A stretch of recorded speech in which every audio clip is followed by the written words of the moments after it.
This is John Walker, FSB National Chairman here at the Le Mans Hotel near Belfast for the Alliance Party's annual conference. And with me is David Ford, the Minister for Justice and MLA for South Antrim. Please could you tell us what issues you feel are affecting small businesses mostly in the Northern Ireland at the moment? Well, there certainly seems to be an issue at the present time with bank finance.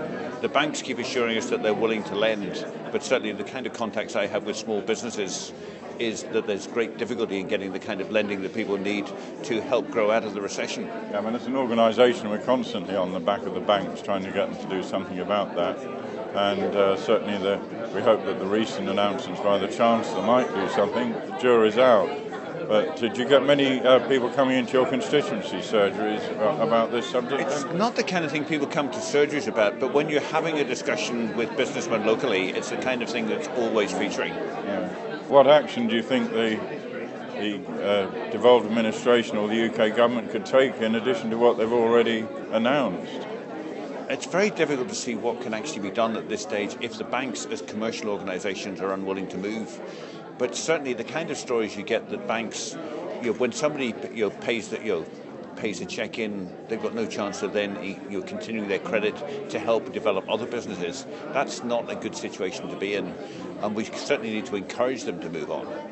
I was reading in the Belfast Telegraph yesterday, there was an article about tourism which suggested tourism's on the way up with the Titanic Centre and so on. I just wonder if you could tell us what your thoughts are on the importance of tourism here in Northern Ireland.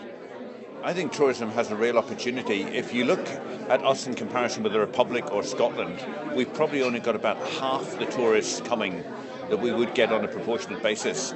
Certainly as we develop things like the Titanic Signature Project, when we get the new Giant's Causeway Visitor Centre opened, there'll be things which will really encourage visitors. I was actually around the Giant's Causeway last weekend. I was amazed for early in the year how many people there were from continental Europe who were coming visiting.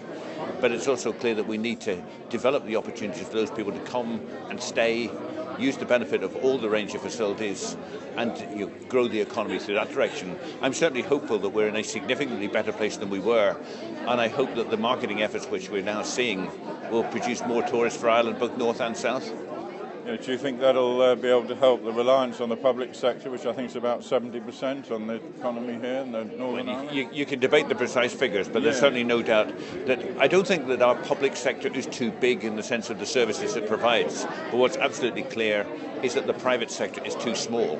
In particular, we do need to grow some of the higher added value business, and we also need to use the opportunities we have, whether it be in things like renewable energy or tourism, to develop the unique opportunities that we have.